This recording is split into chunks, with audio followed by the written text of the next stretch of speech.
really nice folks here. Al Blaine, Joe Osborne, and Don Randy, come on down.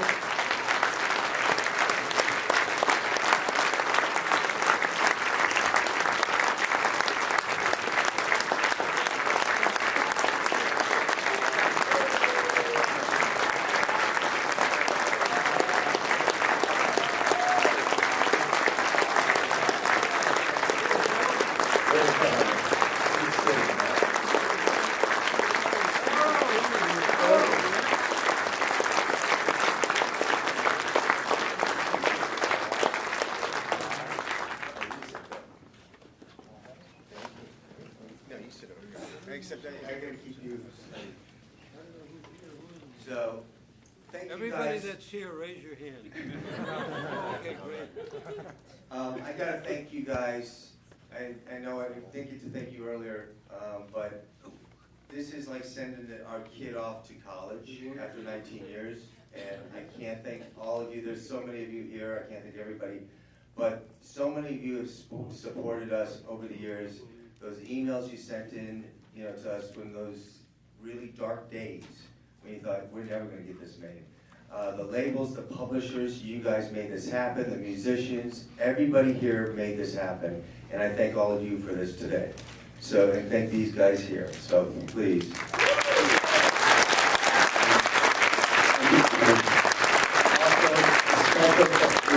I'm going to give 2 credits to the 2 women and my 3 women, because my daughter's here too, Isabella, there she is. But Susie Green Tedesco and my mom, Carmen, please stand up. And Susie way up there. And thank you got me here for letting me go. Let's, you know what, I'm the moderator, so I guess start, come on guys, start Can asking I us ask questions. you one question? Uh-oh. What happened to Grumman's?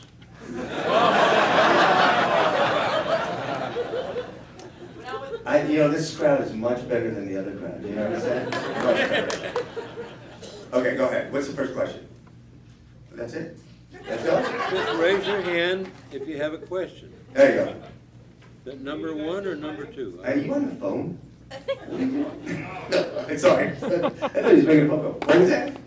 Are you guys still playing music? Are they still playing music? Yeah, Don, you want to tell them what you just did? We just did, actually, we did it almost 2 years ago, the country #1 record of the year with Glenn Campbell. Joe Osborne, myself, and Mr. Al Blaine.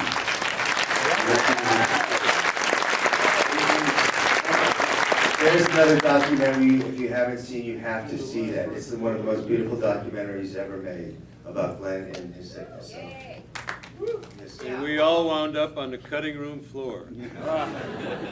That's Oh, here. movies, that's For all Hollywood. you guys, especially for Hal, you guys used to record live, all at the same time.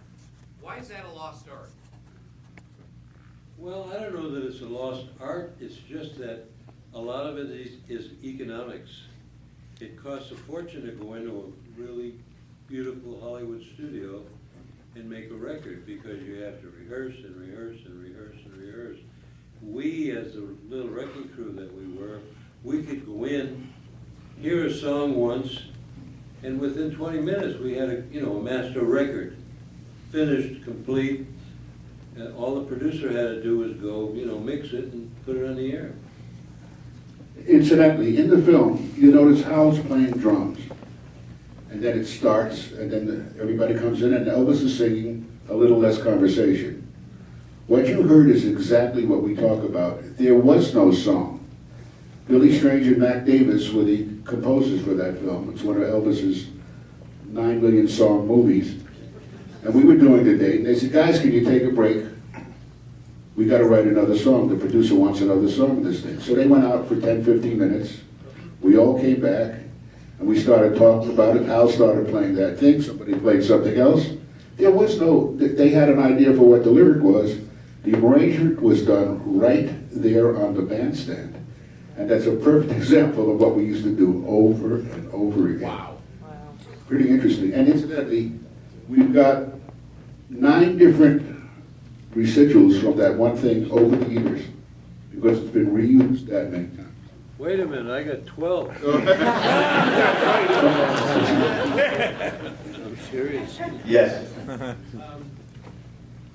know you had this odyssey, you spent 19 years making the film, and there's probably another great film in your odyssey of making the film, but you talk a little bit about some of the struggles you had.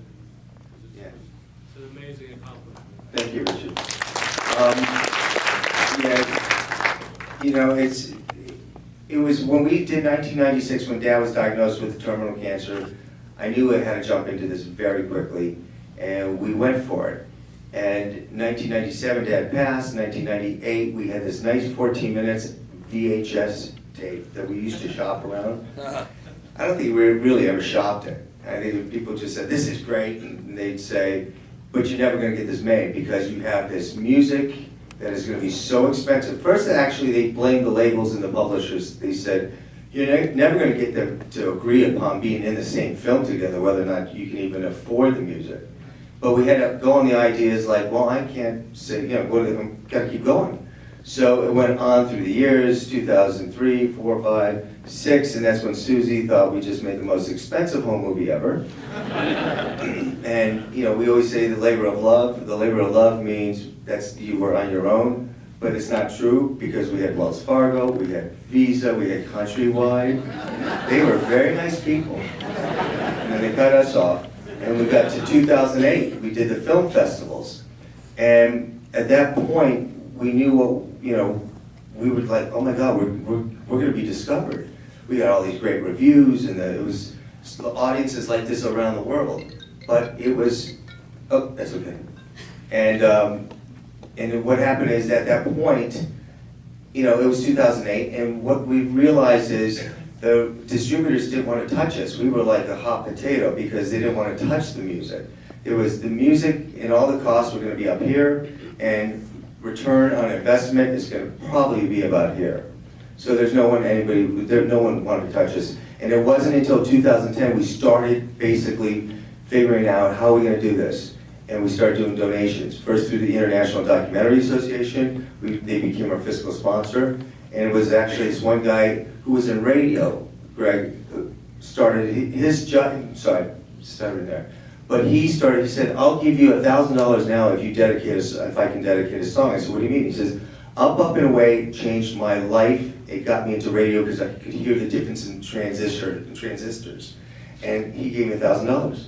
I went, wait a minute, I could do that with how many songs? And that's where it started. But then the $5 came, then the $10 came. And we kept getting all this, you know, the money would come in, I'd turn around, pay off a publisher, pay off a label. And that's how we did it. And then we'd go traveling through the country and showed it. It was like barnstorming. We did it in recording studios, theaters, churches, synagogues. I mean, I did everything but a bar mitzvah and a bake sale I had. And it was amazing, you know, but it was the people that, and then we started doing is everybody spread the word. And that's how we got to this point. We have over 50,000 fans on Facebook now. How many people have seen the Facebook page? All right, that's pretty good. How many people have seen the outtakes? All right, well, guess what? There's a lot more that happen.